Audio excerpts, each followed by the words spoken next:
Texas is kind of like Kansas, where you can watch your dog run away for 3 days. Only one person in this conversation has tried to light one of us on fire, and it was you. You burnt my eyebrows off. I went to Buc-ee's 4 times. Dude, you gotta ugga-dugga it up there. Somebody was dropping a deuce. Yo, pick a different and they start to chant, Corey, Corey. So I just paid those guys $20 earlier to his wife wearing a 7 hat running across Buc-ee's. They're make me toot the horn. We have beef. There's ground beef. The old bleeper got to work out. Welcome to the show, guys. This is Stacking Pennies. I'm Corey Joe. We're going to break down all things Texas. Buckle up. It's going to be a big show.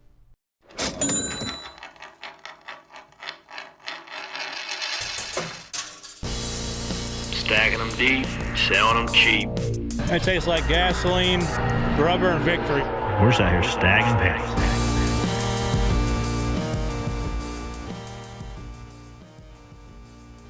Hey guys, welcome to the show. Corey Joy here, alongside Ryan Flores, front tire changer of Ryan Blaney's Ford Mustang. Hey, dude. Hey, big week for you this week. Oh, I'm racing. Bowman Gray Stadium. Yeah. Tell the fellas. Yeah, Hayes Jewelers 200. Gonna go drive the David Hill, the Hillbilly Motorsports car. I went up to Hills last week. Man, I forgot how many races they've won. They've won a lot of races. You won one with you. Yep. You won a big race in Atlanta with them. Yep. So that was back when people thought I was good. I feel like that was a big part of your career because you had just crashed your car. You were coming back from a pelvic injury. Oh, it sucked. Fell asleep driving. Don't recommend that for anybody. You about died. Almost did. About died. Came back in like the Phoenix, like Carlos Sainz. They beat Tim Brown, TIMBROWN, the Rocket, as he would call himself on the Madhouse show. The Madhouse show. And I remember it was like a photo finish the line. You were such a smart ass 16-year-old. You like pointed the checkered flag at him and like did a burnout around him. No, he pulled to the front stretch because he thought he won, right? Because it was like wheel to wheel. Yeah. So they handed me the flag and I just turned and we were window to window and I was like, ha. He pointed at him and did a burnout. And I wonder why I didn't like me for like a decade. Never couldn't really understand that. Yeah. But good luck, man. Shocker. That Madhouse is a special place. Bowman Gray's pretty cool. You gonna come? I'll be in Talladega. Oh, okay. You got a Stacking Pennies show in Talladega? We are doing Stacking Pennies. I don't know who I'm going to do it with. I'll be up there doing a monologue like I'm Stephen Colbert. I'll call in from the race car.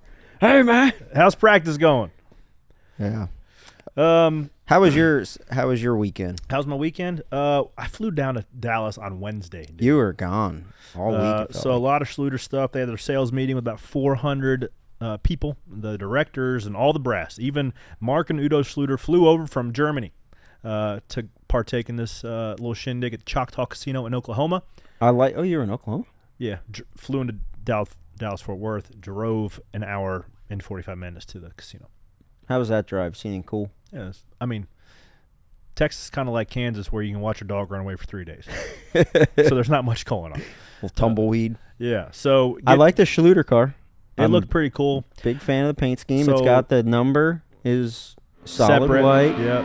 No lines through it. Now, the only thing that can take the thing to the next level, so Chase qualified right behind me. So we were comparing oranges, Sparks and I, before the race. And our orange is a little dull. It doesn't quite match the Pantone of Schluter. The orange on the Hooters car is like a metallic flake looking, and it looks pimp. So I like the fluorescent orange. I like the fluorescent orange too, but that doesn't match. That would Schluter, be a little bit off-brand. Correct, yeah. That orange on the Hooters car, if you get close, and that thing looks freaking sporty, bud. Yeah. So I would love to see that little extra touch on the Schluter car, but did look good, and it was, I don't know, like moderately fast. Very fast relative to my rental car at the racetrack. Moderately fast compared to the other 40 cars at the racetrack. We were about, I think we unloaded 23rd, qualified 23rd, and finished 22nd. But it took a long way and a lot of ups and downs to get to that point. You have no idea. Caught pit road on fire. Yeah, dude. Missed a couple wrecks. It was I don't even want to say a rebound because we last year we could run 15th to 18th with our eyes closed at the end of the year, and we just had a hard time over the last 4 or 5 weeks to even put a complete race together with things going wrong or getting banged up or getting crashed or not having good driving cars. And we were in a good spot. I don't want to get to the end yet.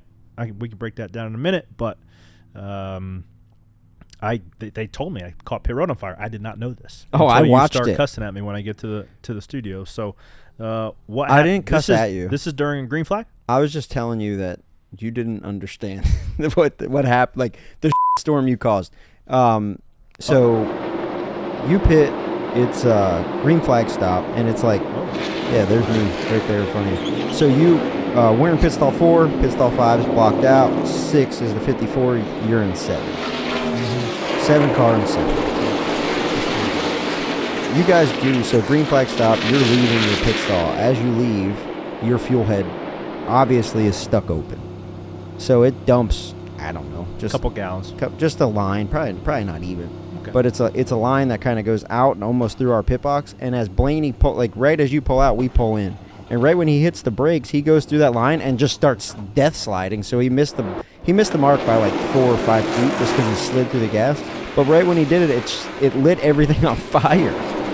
And then so we get done with a pit stop, and I look up and I'm like, it's a metaphor for my life. Corey just dumps some gas, starts it on fire, and drives away, and I got to sit here and deal with it. That's bull. No, that's bull. So there I am. No. There it is, right there. Because there's only one person in this conversation that's tried to light one of us on fire, and it's you. And you were almost successful. You burnt my eyebrows off. Here's the difference.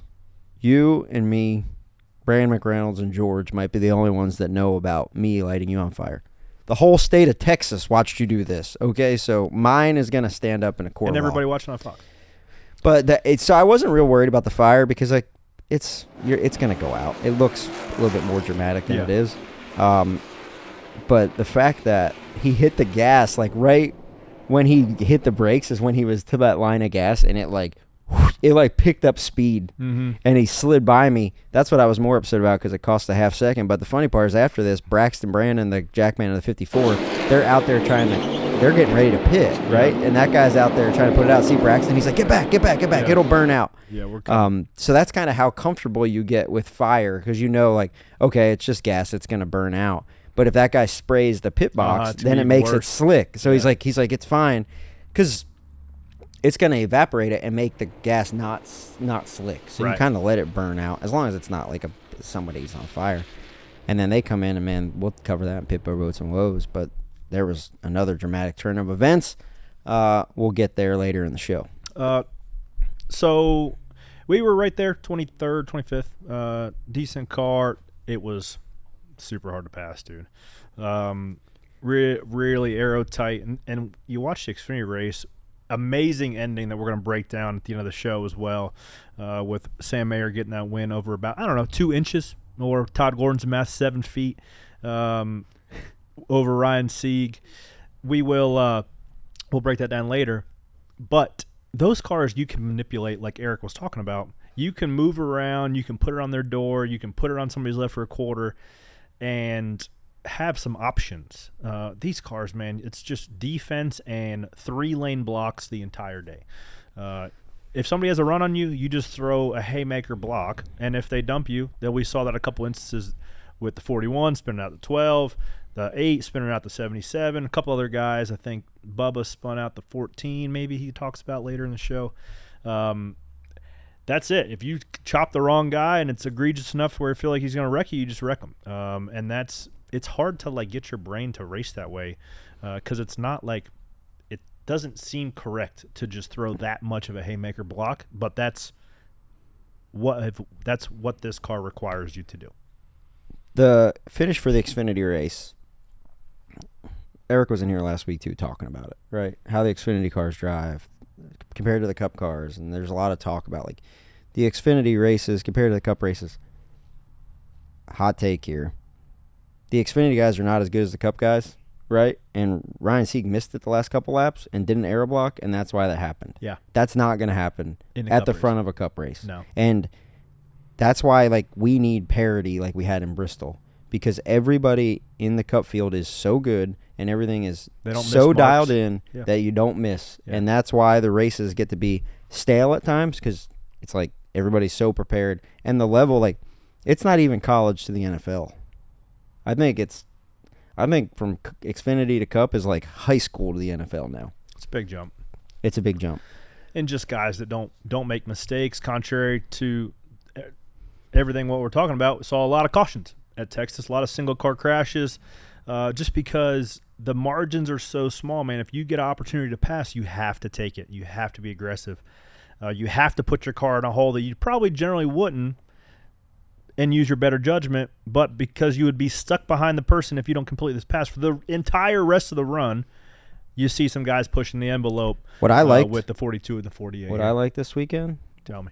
One race at Texas, it was packed. Yes. Texas was back, baby. And, hey, I've been harping on that. I think we need to go everywhere once because it felt special. Like, I like going to Texas, but it's not as special if you go there twice. I got an unpopular take, too. I like going to Texas. I feel like the track's one of the nicest ones we go to. Garage is nice.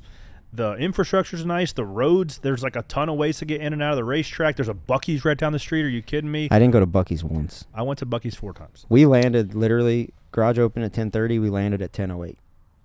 And then we were in the garage at 10:31. So, like, we never got to go to Buc-ee's. I felt cheated. Yeah, you should. I bought actually a Buc-ee's bobblehead. Every day. I was going to sit here. And I took it out of my truck, and it fell down. And I shed a tear. Every day this week, Corey, you would text and say, this guy from Buc-ee's is Penny Stacker Week. Hey, this guy from Buc-ee's is also Penny Stacker Week. And then finally you said, don't judge me at how many times I've been to Buc-ee's. Went 4 times. And I also learned this week that a rhino taco actually doesn't have rhino meat in it. Okay. It's just sausage. Well. I wonder what made it so good. Thought it was rhino meat the whole time.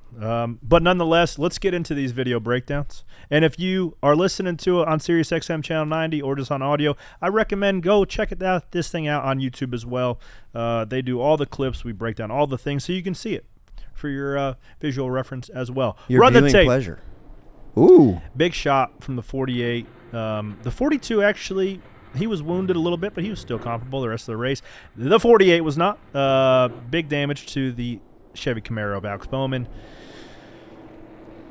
Yeah, that old girl's hurt. I didn't see what initiated this wreck. Do we have the... Okay, here we go.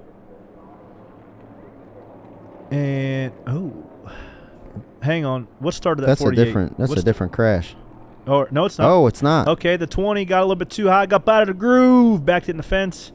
That thing swapped ends with him, and now you're trying to slow down, trying to see what's going on, and they're crashing. Oh, man. So did the 48. Not a great shot of it.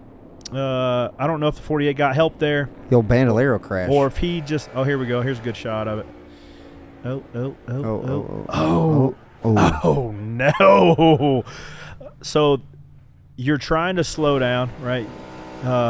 You get on the brakes, and the car starts to unload out of the banking a little bit.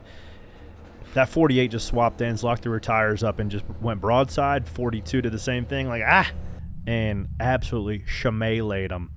Not how those guys wanted their day to go, unfortunately. And it's even worse for the 42, honestly, because then you ride around wounded for the rest of the day, and that's like cruel and unusual punishment for a race car driver. Glad we passed that one unscathed. Here we go.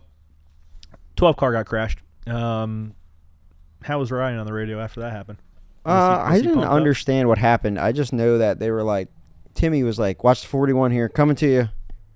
Already wrecked us. And then that was like, okay. And then he was just like right front damaged, and we were just trying to fix it. Ryan never really said anything on the radio. Going back and watching it, it looks like Ryan slid the 41 and 3 and 4, and then the 41 just dumped us. Oh. Ooh. Can confirm the right front was broken. What was broken? Toe link, and then it was just toe was off. And the splitter and the aero damage was just bad. Mm-hmm. It was just all bad. Yeah, it's not good. No. When you hit that corner, you're just done. Yeah, you're done. It pushes the splitter bar back. It just... Oh, the 41 went down in there and chased him. He went down. It was a haymaker for sure. I don't know what warranted it. Like... Something. So... Priest needed to borrow my trailer this morning. So he called me, and I'm like, what? About that. I'm like, what happened? And he's like, I got used up in 3 and 4, and then... People are over it. Just kind of, yeah. And I was like, okay, the trailer's here if you need it. but I mean, yeah, that happened yesterday. Today you need a trailer. Hey. So back to my day, we struggled. I feel like there was a span of like 4 or 5 yellows in a row where some guys were 2, some guys were 4, some guys stayed out. And I almost felt like we were on the opposite side of where we should have been. One time we did fuel only. Couldn't get out of our box because I was sandwiched in between the 2 and the 54. It was just an absolute grinder of a day to get to that point. It felt like Ryan would get, like, I was hard for me to understand where we were. Like, one time I got up on top of, I thought we were kind of mired back, and I got on top of the wall before the end of the second stage. I was like, oh, we're third? And they're like, yeah, welcome to the show. And I'm like, oh, I didn't realize where we were because it was such a mixed bag of, like, guys going long, guys and then splitting. We'd do a pit stop, and I'd get up, and I'd stand up and be like, did we just get smoked by them? They're like, no, they did too. Yeah. But it would almost seem like Ryan was getting a little frustrated at times. But as a driver, you can't see the forest through the trees. So it's like you just need a crew chief to tell you, this is how hard I need you to run. Yeah. Like, it's going to cycle out because you don't know who's on what tires around you. You're going to lose track position at some point in time. You're going to have track position at some point in time. Yeah. And you just have to know, like, who you're racing and where it's all going to cycle out. And then it just became kind of like a storm at the end of just like, hope you make it. Hope you pick the right lane. Yeah, we were not. So if we were in a really good spot. We stayed out, went long because there was a group of guys that went long the first stage and there were beneficiaries of a yellow. So we did that strategy the third stage and caught a caution when we needed it for the first time all year. You knew it was coming. You knew their cautions were. Somebody's going to crash. Is there 15 of them? Yeah. Yeah, somebody was going to crash. I think it was the 42 that did us a favor, took one for the team. Right here? I don't know. Is that a bad aero spot? Because that's how the 11 spun out as well. That's a big lick, dude. Yes, if your left front's covered and your right side's showing, I feel like it takes yellow's out there. I feel like it takes the air off the left side of the diffuser. So you're relying on that left side of the diffuser to really hold it. And when your center emblem to the left front headlights covered, it legitimately just swaps ends on you because you lose that attachment left rear. So we come down third. Some guys were still on the lead lap, the 1, the 11, the 9 that were in contention to win. So we were still in a good spot. Some guys took 2, some guys took 4. We took 4 here. That was going to line us up with about 35 to go. You ever drive in the grass about here? 10. Like by accident? You can't see that at all. Oh. You can't see on pit road. You can't really see. Did you get a penalty? Not in this one. It was earlier in the day. I drove through too many boxes. So, guys have a pretty good stop right here. So we come out, I believe, third. Yep, that's the one where your carrier was very excited. Okay. You guys, would you jump a couple of spots? Maybe 1. I watched them. I was like, oh, that was good. That was actually the second fastest stop of the race. Like 8.7. Yep. They were moving. My guys are solid when you go let them eat. Yeah, I still say they're wrong for the front changer dropping the jack, but we'll get to that later. In pit road boats and woes. Is it easy to drive through too many pit stalls here? Because like Fidoa kept reminding Ryan, don't drive through too many stalls because the pit stalls are short. I just clipped that one. I don't want to get too bogged down on that, but yes. Because I was nosed in. I had to come around the 2, so I was nosed in. And by the time you get it like turned the other way. Oh, you got it leaving? Yeah. Okay, copy. Yeah, they're tight pit boxes. So we went from, I believe, so there was a restart with like, I don't know, 14 to go, maybe less than that even. Got a good restart. And the thing about those restarts is if you don't fill an empty piece of asphalt, you know the guy behind you is going to fill it. So even if it's at a offensive leverage spot where you want to be in a defensive leverage spot, you have to go to the third lane just because you know the guy behind you is going to go there, or Kyle Larson's going to do it from 7 rows back and fill it. And I go to the outside of the 77, thought I was in a pretty good spot there. I think that restart was about 8 to go. And here's actually the restart. 77 gets into me, puts me up into the weeds, and it pretty much gave all of our track. Wait, so you got into the 5 there? No, he was behind me. The 71 did. I think he chopped 71's right front. So the 77 just moved behind. you up? You're dealing with a little bit of a Russ Wheeler situation there. We're going to see right here. So the 8 gets into the left rear. Oh, he was top of 4. Yeah. It's just you get shuffled out. So that freaking sucks because I thought we were in a decent spot. We had fought and scrapped to getting ourselves in a decent spot. And we could have, ran 13th, somewhere in there. Now, that hurt you that bad? We went back to 19th there. But the caution came out, didn't it? Yeah. Doesn't come out till late. Oh. It doesn't come out till I'm at a 2. So I went from, 11th to 19th. Here we go. In-car camera in mind. Get a good jump. Get to the outside. I'm like, okay, if I just have a lane here, I'll be okay. And that's just enough to get us up into the weeds. In the car, if the caution would have came out back out there, right there, boom, damn. Of course, they're 3 wide, so you're just losing spots and spots and spots. Yeah. This was kind of the move at the end of the race, though. Yeah. There's really nowhere to go. It stinks and it sucks because I felt like that would have been kind of the rebound we needed to run top 15. But the 77 goes on to run top 10, so you could have. That's tail of 2. That's tail of 2 races. Just tail of 2 restarts. Yeah. Where we talked to Bubba Wallace. He joins us right here in studio, which I'm excited for you guys to hear that. He drove in the span of restarts 25th to 7th. So he had the right line choice, and those guys were jiving. Ended up with a solid day. Now the 11 car, I thought they had this thing won. Full commit out of Denny Hamlin. But was he going for the dub? Was he leading here, or was the 9 car the leader? The 9 car got by him on a restart because the 11 had control of the race. And they just race each other down in here. You're full commit on the gas, wide open, and right there's a bad aero spot. Yep. That's what it is. The left front headlight's covered. You're asking full lateral capability out of your right sides with some wheel into it, like, come on, baby, turn, and then you lose that left rear diffuser pressure, and it's all over. Same thing that happened that we just saw before with the 42. With the 42, yeah. More exaggerated, but right there right as soon as he covers that left front headlight, and you're asking max lateral out of that left rear, it chokes off that diffuser pressure. It's over. See ya.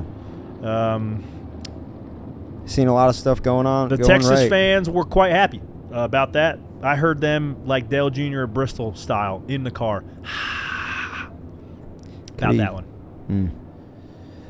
Denny knew he was in a bad spot. You see the flame come out of the pipes there. Like, bah. It's not like good. Freaking magic. It is magic. Ran out of magic. That was black magic. That's what that was. Denny's in contention to win another one. Couple exciting restarts. I wonder if we don't get the re-racks at the end, and if it goes green the rest of the time from 40 to go, if it gets. What do you think it gets on the Jeff Gluck poll? Oh, I don't know. A 30, a 40%? Yeah, good without race? without the green-white checkers at the end. Oh, I thought it was a good race before then. I don't know. I think some of the green-white checkers were extensive, or it made it too much. Yeah. I don't know. I was tearing down the pit box at that point in time because we were wrecked, but I thought it was a good race, right? It was. What do you want? It had strategy. I want a photo parity. Finish. I want 3 wide racing. It had strategy. It had, they were guys putting each other in bad spots. It was your car had to be fast. You had to execute. It had a lot of drama on pit road. Right, it looked like the 5 car was going to dominate the day. They had an issue. So, for me, it was a complete race. I don't know what everybody they're going to vote on. It seems emotional to me when those voting polls. I bet you. Since the 9 car ended up in victory lane, I bet you it's 100. 100%. 100%. Hey, good for those guys. Absolutely. Yeah, we love the outcome of this one. Last lap. Oh, man, Willie B. I'll tell you who freaking had a day at the end, because we were on a similar strategy, not very good one at the time, was the 6. We were both running like 27th and 28th, just stuck racing our butts off. And I don't know what they did to get a bit of track position towards the end of the 3rd stage, but they shuffled their way to the front, and old Bradley tightened the belts and got after it. Got himself a P3 finish. That's a tough one right there. What a tough spot to be wrecked on the backstretch with everybody coming at you. But you are trying, when you're the 24, you're in the gas, and you're trying to judge to slide up behind that 1 to keep your momentum going because you don't want to crack it. And I think it was the difference of a rounded bumper, legitimately. That extra 1.5 inches of the roundness is what the 24 caught. Rewind that again. Let's see it. But the 24 was full commit. I'm sure that was absolutely not intentional. You're in like a four-tire slide. Oh, just enough. I wonder if the one car got tight and had to check up a little bit. I don't think so. I think the 24 just got a good corner and tried to blend. Yeah. And everything's right in the NASCAR world because Awesome Chase from the same place, Dawsonville, Georgia, takes the dub. And that Hooters Camaro, first win for Hooters since 1992, was pretty choked up. Oh, look at the fans piled. That's Chase, awesome. Yes. That's pretty cool. I got to ride in the old introductory or the driver intro truck with Clyde. We talked for a little bit, catching up on life. That's cool that he does that for Kawicki. Yeah. You learned a lot about Kawicki being in his shop the last couple of years with the 7 car. And there was a lot. When Alan died, there was, in that plane wreck, a lot of the Hooters executives, and they haven't won a race since then. So I know that this one was heavy for Chase to be able to do that. That's pretty cool. A lot of things to unpack. He's coming off of a winless streak. They got a championship team. He's watching all of his teams, the teams around him in the same building win. And, confidence is fragile in this sport. Yeah. And it's very fleeting. And is the 9 car back? Absolutely. It's been back. Like he's been good. He's been close, but there was a lot of noise last year, right? And he's not immune to that. Yeah. But to dig yourself back out of it, and he run good last week. He's put himself in position the last couple of weeks, and to be able to get back to victory lane, I'm happy for Alan and those guys. Alan Gustafson's an absolute stud. He was even talking about in this pre-race ride-along truck of just the mile-and-a-half feel was something that he was trying hard to work up to. What obviously Kyle Larson has speed everywhere he goes, and William Byron has figured it out as well. He's like, man, I don't see how those guys run it off the right front like they do. Because the age-old saying is loose is fast. Well, no, like you look, and those guys have a lot of wheel angle, and they just pound it to it. So he said he's worked really hard with Alan and his engineers to just understand, the way of those guys, how they keep the right fronts on it, how they make pace. Alan had some great calls to get that 9 car, some track position, and Clyde Elliott got her done. Jimmy Johnson talked about that at length in his pre-race, and it bit him in practice. But he just said, I'm used to running off the right rear, and Kevin Harvick on the broadcast, on the Fox broadcast during practice, was just harping on how hard it is, how much of an uphill battle it was going to be for Jimmy Johnson, how different the cars are now than what Jimmy was used to. And we see that a lot, and that's like a credit to, when I look back at a credit to Denny Hamlin and some of the old school guys that were really good at that. And recalibrated their brain to figure it out. And figured it out. Truex. Strong team around him as well, but at the end of the day, you're the quarterback, like we're going to talk about with Bubba here shortly. It's taken clearly the 9, Chase Elliott and the 9 team had more success with the previous car, but punching their ticket, first mile-and-a-half win in the next-gen car for Chase in that 9 group. So this hurts my heart to see Jimmy do bad. Hurts mine too. But I like it when I beat him. If you were Jimmy, from the driver's seat. Let's not forget that Jimmy is the greatest stock car driver to ever do it. For sure. No doubt in my mind. Let me ask you, if there is a track, what Kevin Harvick kept saying was, if there's a track to come dabble in cup racing, Texas is not the one, is what he was saying. Sketchy. What's the one? You're on the verge of chattering the rear tire and busting your ass every single lap. What's the one if Jimmy's going to run a limited schedule? What 4 races? He's running. Is he running Dover? Well, he is, right? He is. But if you're going to come back and run a limited schedule, which ones are the? I wouldn't say easiest, but the ones that you're going to be most competitive. Yeah, Martinsville. If I'm Jimmy, which I'm not, and I don't think like Jimmy does. Dover. What's he got? Like 11 monsters. Does the car drive comparable? Like get used to at Dover? Or? I don't think that he has a car that's going to be about a second faster than everybody else's at Dover like he's used to having, but I think just the feel there of how you load the car into the banking, how you load the right sides is going to relate. That's a place that I've ran well there as well, and it's transitioned to how I drive the new car. But this is like when we're talking about Texas, it's completely different. Oh right? My God. Yeah. These things look more like Indy cars. That's what Kyle Larson said in his super fast runner-up in his first Indy 500 practice session, which is absurd. Not surprising. Is it? No, not surprising. But it is absurd. So he legitimately has a chance to freaking win that thing.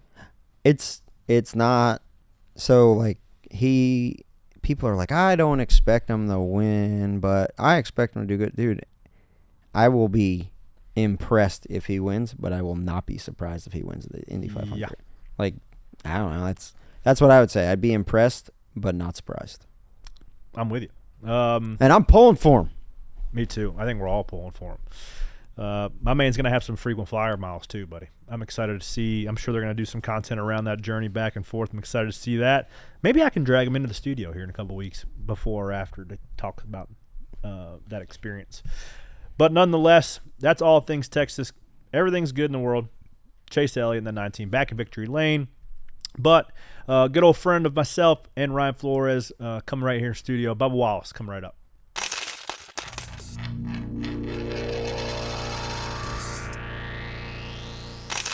I'm Ryan Flores. Join Kim Kuhn and myself each and every week at Around the Track. We'll get you ready for the upcoming race weekends from short tracks to the Cup Series, whether you'll be attending in person or watching from home. Coming your way each week is the best bets to win some easy money and driver suggestions to help pump up your fantasy lineups.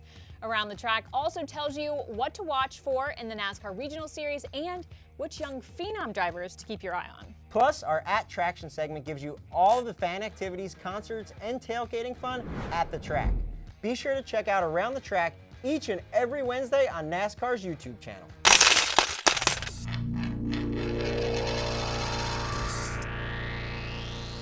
And we're back, guys. Join us right here in the Nonsense Garage. Bubba Wallace, join Stacking Pennies. Hey, buddy. Hello. How's it going? I'm all right. You're tired. Yeah. Tired. It's a long night. Long flight back from Texas. Yeah. But a couple top tens recently. No doubt. Man, we had a grind for that one yesterday. Yeah. What a awful day for us on the 23 car. Give us some cliff notes right quick before we get into the good stuff. Man, like unloaded, and we were Group B, and that's a place you generally expect to go run well at. Sat on the pole there, right? Really, Didn't you sit on the pole? Well, I sat on the pole, but yeah. We definitely made a step up into it last year. You know, when we made the playoffs, I grabbed Booty and pulled him aside, and I'm like, hey man, round two. I think it was round two. Round two's gonna kick our ass. It was, I think, the Roval and Texas, and we show up and have a lot of pace, sit on the pole, and have a career day. So it's like, hey, good job. So obviously, you think you show up and everything's going to be the exact same. No. So we adjusted, we over-adjusted. I don't know. It doesn't take much. No. We followed what the 45 was doing because we show up to the track at the exact same, like exact same. And then we may veer off, a couple adjustments. Every week? Every week, exact same. You guys are that much, that close where you can unload the same? No? Yeah. He's got a little bit different things for like driver comfort stuff. But what, like a yeah, booster seat? yes, that for sure. Pedal extension. Yes. He's got the steering wheel where the controls where you can move it closer to him. Yeah. Heated steering wheel. Yeah, he's got all that. And I went in and I'm like, man, I'm tight. Like I'm just a little tight, like a little uncomfortable tight. And I got out of the car and they're like, yeah, you're loose. We'll tighten you up. And so I spent all Saturday night. I was sitting at. We went to Tyler Childers' concert. Awesome. And like halfway through it, I just sit down and grab my phone and I start firing off text to Booty, like just thinking, like, what is happening? Like, what is going on? I couldn't give the correct feedback. And so I was a little spun out. Then he's like, "You're fine. Got a lot of pace." So they're looking at SMT, thinking you're loose. Yep. You're telling them you're tight. Yep. But then, like, you see shallow entry, you see tight center, you see all the things that show loose. But I'm over here like, no, I'm tight. Yeah. He's like, no, you're just compensating for being free. I'm like, why can't I get that through my head? That's like I had a mental Tyler block. Childers concert. Huh? It hit you mid Tyler Childers. Oh no, it hit me all day. But then I was really like, okay, what is going on? So like I had a massive mental block even through the race, and I don't know what it was. So we get into the race and we're okay, and I'm getting pissed off because we keep restarting 10th to 12th, right? We keep restarting there, and then the 14 sticks his nose into one, the 10 doesn't know that we're 3 wide. We make contact, and I'm up by the wall in 1. So, of course, I lose it. I said, I'm tired of restarting while we're restarting, right? Do something to get us track position. Well, we weren't a car good enough to do that. And so when we go up there and get track position, we ran second in that stage. We ran down Ross. We get up there, and then we're just too free. So at moments I was too tight, and I was too free, and just could never get a balance. And so we were just hanging on. Went to the back there, and luckily those restarts helped us out. So we just you went from 25th to 8th. 25th to 7th. Damn. 25th to 7th on those restarts. Man, I went from 12th to 22nd. Dang. So tail of two restarts there. That was unfortunate. Yeah. But I didn't want to get into the nitty gritty of the weekend. Sitting 9th in points. You got to be feeling pretty good about that 23 car so far this year. Yeah, no, it's good. I think, that's one of the big things I learned. Like, even as rough as days can get, like, you can't give up, right? I think I kind of learned that you think you learn that from the get-go, but like Charlotte last year, we ran 16th to 20th, ended up 4th on the last restart. And so you just never give up. As rough as the days are, our guys, we know that. If we have bad days on pit road, or if I make dumb calls on the racetrack, or we just don't have a good car, like, none of us ever give up. And so that's what you need, and then it starts to kind of stack up. And we keep saying you keep throwing your name in the hat, and it's eventually going to get pulled. Like, I thought the 9 winning yesterday was perfect. He's ran top 5 the last 4 races. Yeah. Hell, he's due. That's right. So we got to get a little bit better all around. But yeah, I think this is obviously the best start we've had to our season and any season, and it's good. It's fun. Man, I thought that rewind a little bit. Right when you go over to 2311, they tab Booty as crew chief. Yeah. And I was a little bit confused, not knowing much about Booty besides his time at Germain, but he's been around the garage forever. A long time. And I didn't really understand the full scope of how he's gotten the most out of you and made you really reach and like fulfill your potential as a race car driver until I watched that Netflix show. Yeah. And you watch him and you watch Booty, he ended up being, there were some comparisons about Gunther Steiner. I think they're complete opposites. I think so too. Because Booty's just a good old boy. Yep. And he seems to be the perfect fit for you as a crew chief driver pairing. Yep. So what's that been like? Yeah, it's interesting. I love Booty to death, and I'd say throughout my career, you don't really realize it until you get to, I guess, the top level of what you like and what you need. I had crew chiefs come through, like when I jumped on at the 43. Drew was over there, Drew Blick, and very personable guy, down to earth, and we vibed really well. And then he left to go to, I think, the 34 at that time. And I had my engineer at the time come up, Derek, and we never really vibed, like, on that personal level. He was super engineering mind-based, which is all good. We just never had that click, and the results didn't show. Derek Statements? Yeah. Oh, yeah, I worked with Derek. Yeah. He was a great guy, but never very could get that. engineering based. Yes. And so then I brought Jerry over, and our results picked up. Yeah, almost like a little bit of Willie B. Rudy. Like yes. You're comfortable with them. You had success with them. Let's try to recreate some magic. Yeah, and so then when I jumped over to the 40 or the 23, had wheels. And again, very engineering based, very structured, and just, hey, this is what we're gonna do. Like, we show up, we're gonna do this, this, and that. And I'm like, I'm invested into it. Wasn't working out. It's awkward. It's very awkward with some crew chiefs, because what it seems like you need like Booty's can say stuff the right way. Yep. But with engineers, sometimes the way their feedback is, that it doesn't always feel like they have your back. Right. Because it's like very much matter of fact. Yes. And you're like, no, but I'm dealing with this. No, this is what the numbers say. Yes, 100%. And so, like, you listen to Cliff on the radio with Larson, and you're like, man, it sounds like he says all the right things, like, oh, I'm ready to run through a brick wall, but it's like, is that what, like, I don't know if I'd like that. Dude, whip out I'm waiting for you to whip out a Cliff. I know, me too. I kicked him out of our pit box yesterday. Biting your tongue over there. Yeah, he was walking through our pit box. I said, excuse me, don't walk through my pit box. oh, is this yours? And then he came back walking the next way and walked around it. But, dude, that's how Cliff has been since we raced legend cars. Yeah. He's always been like I tell the story. Very structured. Well, the first time I ever met him at Southside Speedway, he showed me, like, we were all racing, right? And he showed me I rebuilt my whole steering column to take all the slop out. I was like, what a freaking nerd. just get your elbows up a little higher. I mean, that's why he's crew chief. Exactly. But that's what it looks like with Booty. Like, he's personable enough to where you can talk to him. Yep. But also, he can convey things in a way to tell, like, put a foot in your ass, but also have your back at the same time. 100%. And also, he's the type, like, okay, we're boys, so whatever you say to me, that I know you're pissed off in the moment. Yeah. Like, I'm not gonna get hurt feelings, and he'll tell you, dude, I played football all my life. I had it way worse than what you say. And so it's like having people understand that instead of going back to the shop the next day and everybody's butt hurt, because we say we're in a car for 3.5 hours. It's a very isolated feeling. Yes. And so when you restart 10th to 12th every time and get canned every time, you know, you just, what are we doing? And they're like, we're fine. We'll get it back. On a scale from 1 to Blaney, how fired up do you get on the radio? Blaney being a 10. 12. Dude. Or a 12. He's a 12. We're going to go there. This guy can drive around bitching, screaming, throwing the bird.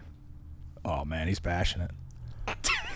Bubba Wallace gets out and flips off his manager behind camera. He just flipped off America. Him. Yeah. What? Yeah, it's weird how that is, man.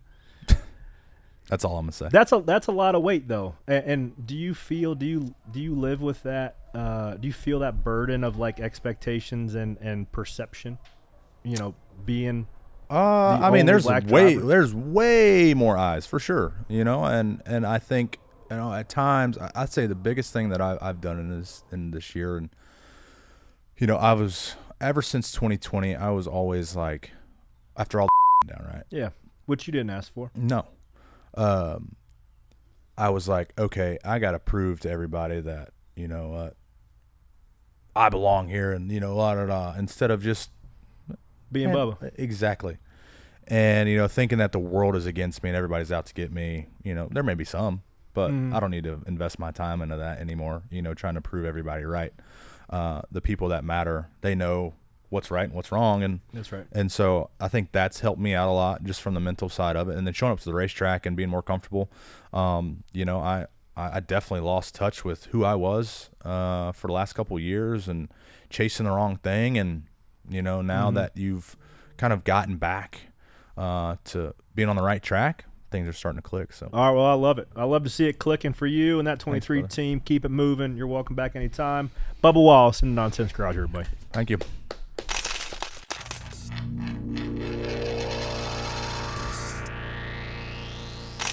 Join Todd Gordon and myself each week for NASCAR Inside the Race. We'll break down exactly how the race was won. Plus, we'll dive into the data and go in depth on race strategies, penalties, and rule changes. Catch NASCAR Inside the Race presented by Consumer Cellular each Tuesday on NASCAR's YouTube channel.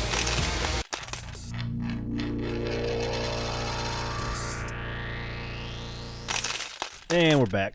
Well, hey, guys, that was just a taste. That was just an appetizer with Bubba Wallace interview. Hope you guys enjoyed it. But if you want more, it will be on NASCAR's YouTube channel on Thursday for a 40-minute all behind the scenes of Bubba Wallace interview. That was a lot of cool stuff in there. If you want to hear more about that, tune in Thursday.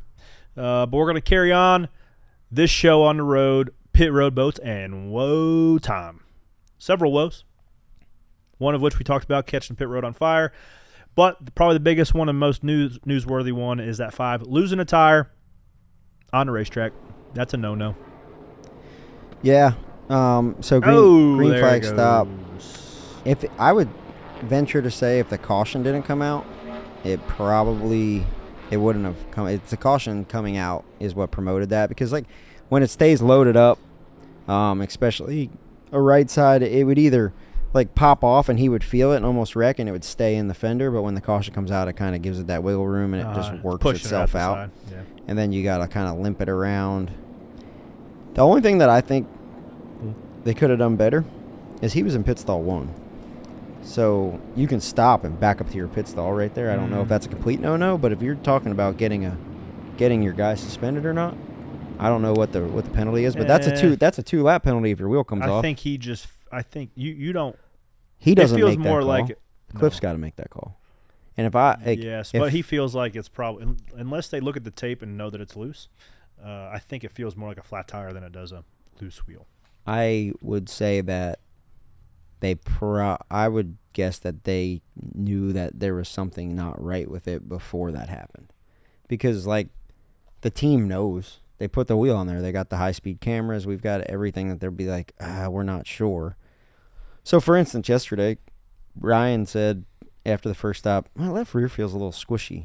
And he's like, Zach was like, I don't know if it's all the way tight, because it kind of did the same thing that I'm sure the right rear of the 5 car did, where it gets on the pins, but it kind of gets like a little like a divot in the pin, and then you have to drive it up with the gun, and if you don't stay on it like excessively until it's tight, that's where it can give you a false sense that it's tight because the lines stop on the gun, but it doesn't actually chug it all the way up. The old ugga-dugga. You got to ugga-dugga it up there.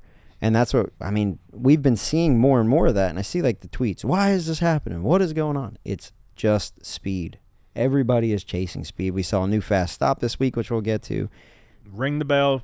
Ting! And yeah, everybody is chasing it because you have to be fast. Now, do you have to be that fast on a green flag stop? I don't know, but Calvin Teague, the rear changer on the 5 car, has been one of the best in the sport for over a decade. And with that, you're going to have some woes like this, right? Mm-hmm. But I'm sure that they'll right the ship, and I think they get a 2-week vacation. 2-week vacation. But yeah, a lot of issues. Who's that, Jackman and changer? Yeah, Brandon. I think it's Jackman and changer. It's tough. Yeah, that's tough. But I wonder if they part take of being any of a my pro. guys.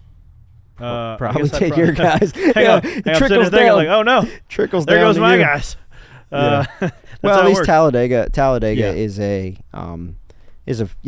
gas kind of, you just worry about your fuel there, and then we go into 10 weeks of like hardcore pit stops throughout the summer. It's going to be 10 weeks. I was looking at the schedule like, oh boy, get Talladega week off kind of from practice and take it easy, and then it's like Kansas, let's go. Darlington, Kansas, Dover, Darlington, North All-Star. Wilkesboro, Charlotte, Nashville, St. Louis, all the way into Sonoma, which you pit at. Like it's all bring tracks. big boy britches. Oh yeah. What else we got? 19 car had a loose wheel as well. 19 car had a couple loose wheels on the day. It was a tough go for them. See that one? See how it's chugging right there? The line's like, Yeah. What happened here? Okay, the car's on the ground. Oh, he's riding her out too, buddy. Yeah, but he was trying to tighten it on the ground. From what I understand, he missed his button going back in, and they dropped the jack. And he's trying to tighten it on the ground. They're even waiting on fuel here, which is kind of a little bit of an insult and injury. He's Caleb like, goes yeah, they go to jack the car back up. What's that feeling like, just holding on to that gun when he's driving away? It feels really bad. Yeah. Yeah, you're like, oh, no, I hope I don't get fired. That's kind of what that's like. 19 has undoubtedly had a ton of issues this year. A good pit crew, but they're definitely the narrative probably on that team is not great right now. 54. This is after you just lit the whole pit box on fire, so everybody's upended. What I understand here is KJ will come to the left side, take the wheel off, hear it spool up. She's spooled up. The socket is, if you pause it, the socket is still on the wheel. So the socket broke off of the pit gun. I heard the pit gun blew up. No, just the socket broke off of the pit gun. Look at Coach back there just chilling. Here he comes. Hey, that's my grandson over there. Look at him doing real good. So there's the socket. Yeah, there it is. So the sockets are bolted to the anvil on the pit gun, and this is a part that Paoli, I want to see how he gets it off. Hit it with a hammer. Hey, that's good engagement, man. We see people lose nuts all the time, and then the socket just went out there and ran 15 laps on the racetrack. It's tough because it's a part that you don't build, right? We get these from Paoli. Paoli has a monumental job of supplying everybody in the sport with guns. 3 guns per team times 40 teams, right? They service them. They do everything. You get them an hour before the race. Inevitably, stuff is going to break, and it looks really bad, but like you only highlight the stuff that breaks, and it's frustrating for the teams. I don't want to like crap on Paoli because they do 95% of the stuff they do is great. It's 5% that gets on TV because it breaks, and you know, kind of like Goodyear. It's part of it. You only get shouted out when something goes bad. It's like Goodyear. It'd be like blowing a tire and asking for your spot back, right? Yeah. Like some of the guys are like, "Well, you should give us that back." Like, no, that's not how it goes. Unfortunately, bad luck for you. We had a slow stop here on the 45. I haven't seen this one yet. Coming to the right side. Sounds like it's under green, obviously. Oh, little right. They had trouble on both exchanges there. So Ricketts kind of checked off on the front, knowing that the front was slow and didn't expect the rear to be slow as well. So they had to rejack it. I don't know what happened. Been seeing a lot more like slow run-ups. I don't know if 45 come down lead and had this. Ooh. It's tough. I will say though, and this is a little bit confusing to understand the theory here, but not even a theory. You'd rather have a slow stop under green like this. If you're going to have this stop, call it a 12.5. You'd rather have it under green because you're losing less spots. You're losing a lot of time, but you're going from the lead to maybe 4th. If that happens under yellow, then you're going from the lead to 15th, and your day is completely done. Correct. So if you're leading and you have a 3-second lead, right, and you come in and you lose 3 seconds in the pit box, you're going to come out first or second still. First and second. If you lose 3 seconds in the pit stall under yellow, you might come out the tail end of the lead lap cars, right? Yeah. You might be the last car in the lead lap. So yes, more cars in a certain time window. As dumb as it sounds, I think it's about 3/10 per spot, 3 to 4 tenths per spot. So if someone's 3 tenths better than you, you'll lose that spot. Yep. Under green. Green flag pit stop mentality is. They did the right thing here, right? Because we just saw with the 19 where they tried to tighten it on the ground and they didn't get it. Here Ricketts rejacks it and they tighten the right rear and keep going. And he actually drove back to the lead. Yeah, got shuffled later, but yeah, a lot of woes. But what happened to the 20? You teased me with this picture on here, but holy mackerel! No, what is up with that balloon? I don't think. What is that thing? I don't think Blake understands that thing's about to blow up. Yeah, what is that? They spun out. Oh. And it took all the tread off of it. So like that's a tire that's about to blow. Oh. Yeah, so like when you spin and then it delaminates and then all the tread comes off and then that's just like the don't carcass. Don't touch that thing, big fella. Yeah. That thing is about to blow. It is. Get away from that thing. Yeah. Yeah, that's like I was watching, I got way down like a weird ass rabbit hole of like a whale, when a whale dies and then like polar bears were eating it, blew up. Yeah. That's what that is right there. You don't want to be touching that thing. It's an orca. Yeah. Orca was not having a good day. But one team that didn't have any problems or any blow-ups, that's the 9 car. The right? 9 Not only did they win the race, but that's not what makes them dogs of the week. It's not. New fastest stop of the year. Quick time. 8:49. Those guys, it's got to feel good for those guys. They are a championship team. Mm-hmm. They are like everybody on that team has they're veterans. They're probably, when you look at average age, I know Bozy kind of does average age quite a bit. They're probably one of the highest on average age. Nick Odell, 22 years in the sport. Dog. He was front tire changer on the 9 car for Casey Kane, and then he was with Kyle Busch for a long time, and he's been at Hendrick. He has been one of the best for a long time. And still is, right? Yeah. Just did the fastest stop. Chad Avert, rear changer, he's been in the sport 18 years. He's also a dog. One of the best. And then, TJ John, all those guys, they've all won championships, won the Mechanics Wear Award. They're very accomplished.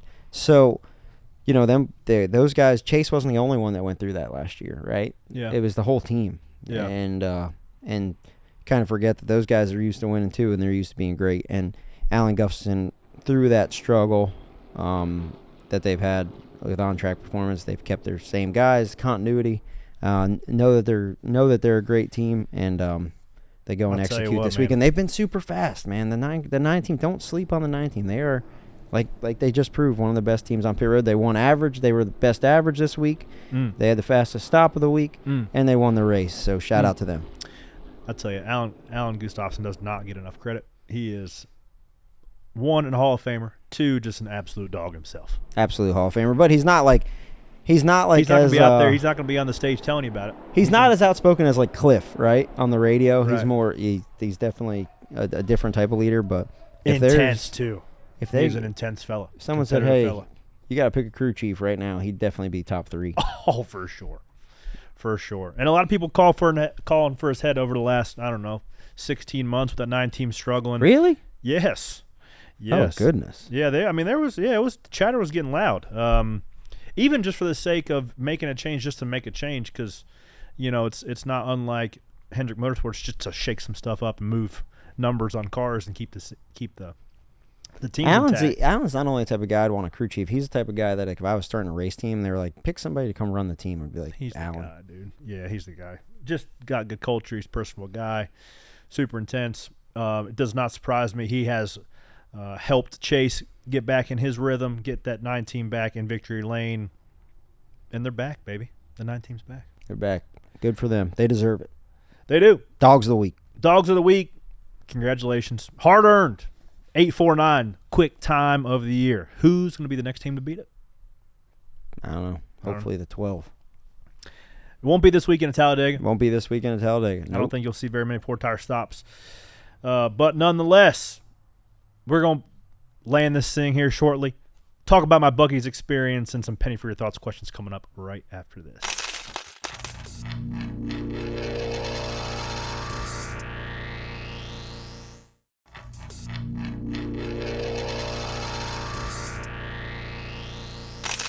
And we're back. Couple penny for your thoughts questions, as well as some penny stackers from one location only, and that was Buc-ee's. But we'll get that in a second. Great questions this week. What are they? First one, why were there so many caution laps before the green, white, checker restarts? I think because the field was 4 wide every time, and the instant the caution comes out, they have to sift through whose bumper was ahead of who based off the previous loop. And it just becomes an absolute cluster. So I do not envy NASCAR's position to try to line up the cars after each and every one, because the difference of a spot is the difference of a row, is the difference of a choose that can make your day. 2 examples, Bubba going from 25th to 7th, or me going from 12th to 22nd. A couple bad lines, couple bad shuffles, get stuck behind somebody that doesn't go, and all that comes down to your position when the time of caution drops. So that's why they spend extra time trying to do that. Well, that makes sense. And sometimes they got to clean up. Another thing too is they got to clean up, or if there's a car stuck on pit road, right, they have to give an opportunity to open pit road as well. So if there's a mess on pit road, you have to clean that up before you can open pit road, then you can go green. So there's a lot of factors. They're not just riding around. No, they don't want to ride around. No, I mean there's cases like Bristol where they maybe ran a couple more caution laps because they knew they didn't have enough tires, but like it's not there's usually a reason behind it. How did the conversation with Clyde during the truck ride around go? It was good. That's really the only time you get to have some one-on-one talk with anybody, really, because everything else it's just kind of like pleasantries. But there you get 5 or 6 minutes to talk, and it's cool to pick his brain of just where he's at, where they're at his team, what he's working on, and it was cool to see him get the dub. Copy. That's good. A lot of people see Texas Motor Speedway we as boring. also side note, we porta potty placement, the P3s, if you will, was terrible at Texas. There's only one porta potty on the entire side of pit road. They drop you off after the truck, and somebody was dropping a deuce in the porta potty. There was a line of about 30 guys, and everybody's like, "Yo, pick a different to spend the entire afternoon in. We got things to do." There was legitimately 9 drivers in line waiting on this, and we all had to abort mission and walk all the way to the media center to use the bathroom before the race started. Oh, man, I hate it for you guys. It's tough. It was really tough. And I'll tell you what, Chase was sitting there. We were sitting there talking, and he was talking to some other guys. Every person, there was probably 8 to 10 people that came up, asked for autographs. He signed every one. That's good. Yep, every single one. So I got to give credit where credit's due. My man had to pee, and he stood there, signed autographs like a champ. Maybe that's why Denny was underlyingly so mad at Marcus Smith the other day. Yeah. That could have been where it stemmed from. Yeah. A lot of people see Texas Motor Speedway as boring.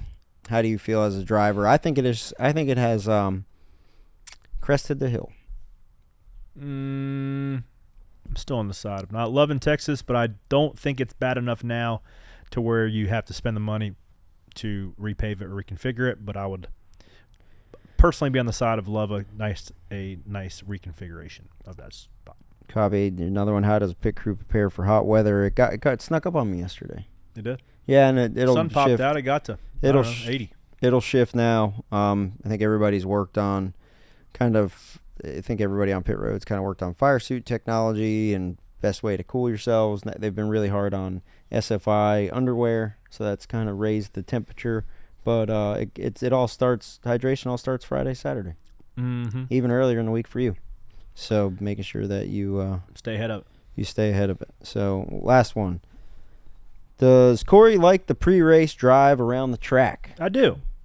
It's like a little bit of calm before the storm. You know, all you hear is the nice wind whipping. You see the fans. You see the fans waving at you, screaming at you. They weren't screaming at me. Actually, no, it's funny enough. We get in the truck, and there was 2 guys wearing Stag and Penny shirts. Shout out to these fellas. And they start to chant, Corey, Corey, Corey. And we pull away, and, like, people start chanting. They join this chant. And Chase is like, well, man, you got more fans than I do. I said I just paid those guys $20 earlier to start the chant when we got in the truck.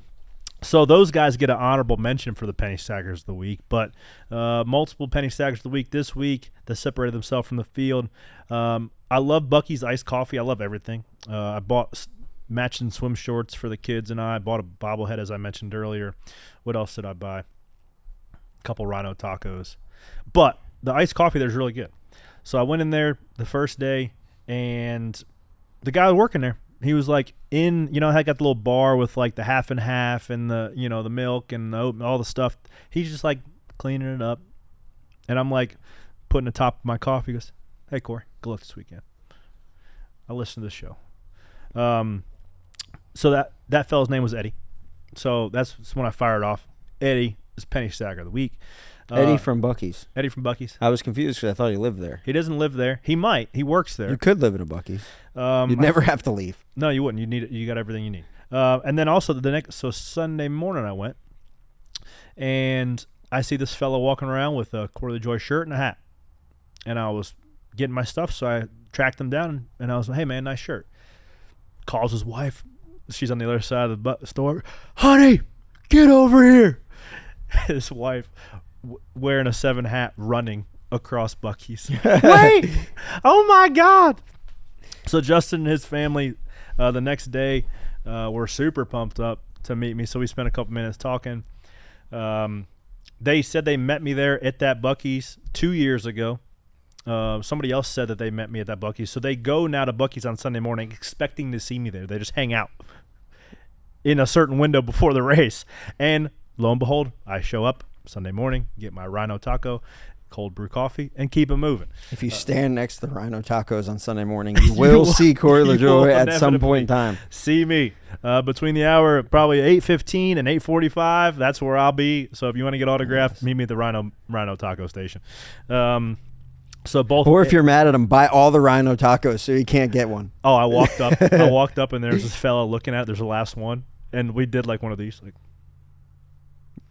you gonna? No, I was like, you gonna eat that?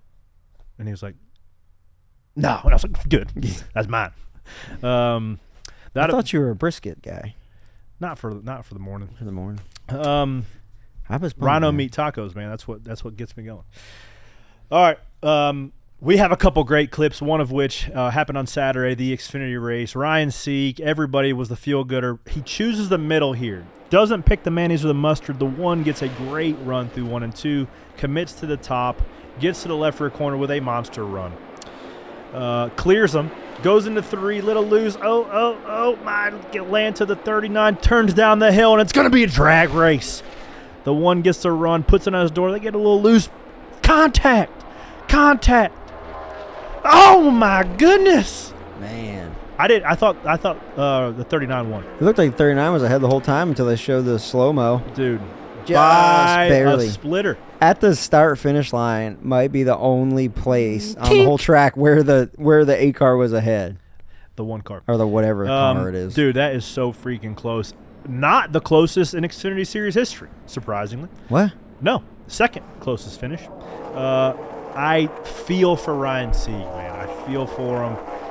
That team's been doing it a long time. That was one of the best positions they put themselves in as a team. A little bit of an affiliation with Stewart Haas. They mount the bodies there. They buy cars from them. So it's not surprising that he was in contention there at a mile and a half. But he comes up that short. Hate it for those guys. Sam Mayer's been having a tough start to the year, but it's good to punch that playoff ticket early. Man, what a finish. The fans got a good one there. And $100,000 to Sam Mayer for the Dash for Cash. Ooh, the double whammy. Let's go. So, yeah, that was a great finish.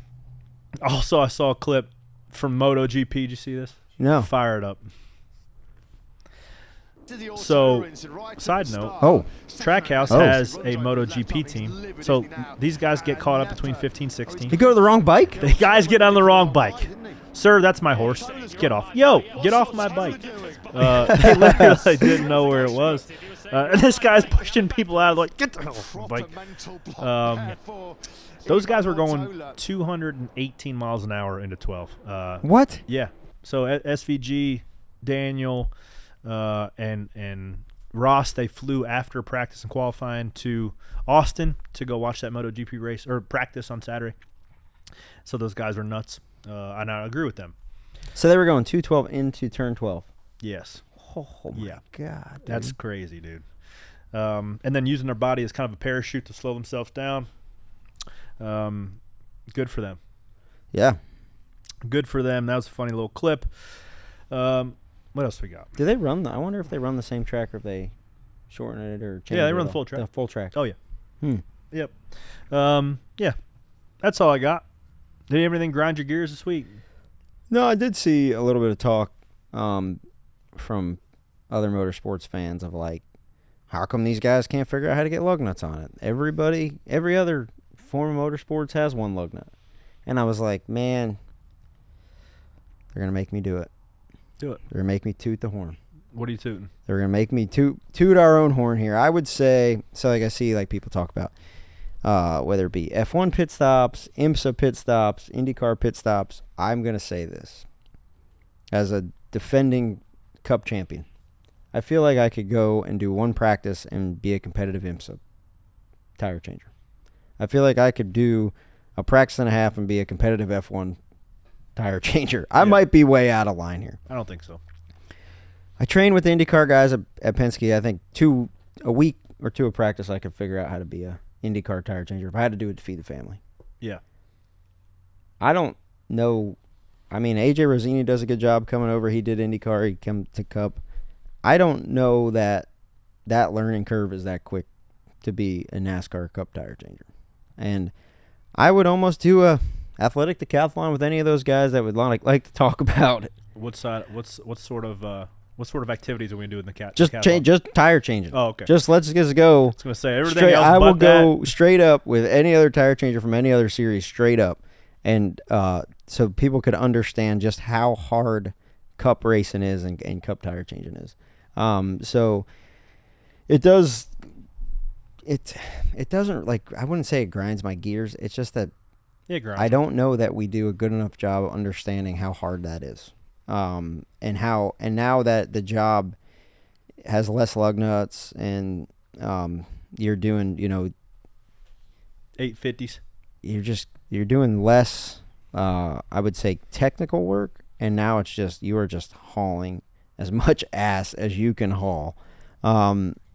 And I just don't know if people understand how hard that is. And I think everybody wants to, I think it's like a motorsports in general, from short tracks to everywhere. They kind of want to like dumb down what everybody does. Yeah. I would, if anybody's out there and wants to take the challenge, I'll go to the F1 race in Vegas and have a tire changing competition with those guys, or anywhere they want to go. Because those guys don't have to get up and walk around the car. I don't even want to get into the meats and potatoes of it. Let's just line up. Give me your gun. Show me how it works. Let's go. Yep. I'll give you my gun. I'll show you how it works. Let's go. And we'll see. We'll see where everybody shakes out. Line it up. We have beef. It's not really beef, but we have ground gears. There's ground beef. I got ground beef here. Let's fry it up. So yeah. holla at us. We have a pit off, if you will. Yeah. All right, let's land this bird. First off, we are doing a live Stacking Pennies on Saturday, which you're not going to be there. You're going to be at Bowman Gray. I'm going to be Bowman Gray, yeah. I guess I'm about to be Stephen Colbert, just monologuing, getting involved in the nitty-gritty on the boulevard with the fans. Saturday at 2 o'clock, in between the ARCA race and the Xfinity race. I'm sure I'll drag a buddy or two up there to have some fun, talk about the weekend. Maybe I'll just drag you up there. If you're there, maybe I'll just drag you up there, have a fan's point of view. Who knows? Yeah. I'm sure Jeff would not like that, but we'll talk about that after the show. So check that out. We're having a live show in Talladega. Also, make sure you share, rate, review, all the things on our audio platforms, but we recommend you go scope us out on YouTube as well. They are doing a great job with video clips, as we continue to mention. And, guys, don't miss out on Thursday. The entire 45-minute episode with Bubba Wallace is going to be really good. So that's all I got. Yeah, we got in the trenches pretty good with Bubba and hit some good stuff, and there's some good stuff there. The old bleeper got a workout. Yeah, we were cussing. Several beeps in that one. Yep. We didn't really turn that knob very much to Eric Almirola. We made it up for it in the Bubba Wallace. It's a much different interview than we had with Eric Almirola. It was, and I hope you enjoyed Eric Almirola's. Got a lot of great feedback from that. I got a lot of good feedback from this weekend on that. Yeah. Even guys on pit road that pit for him, they were like, man, we really enjoyed that. Yeah, Eric's a stud. Bubba's a stud. And check him out on Thursday, ladies and gentlemen. And thanks for stacking pennies. Talk to y'all next week. Goodbye.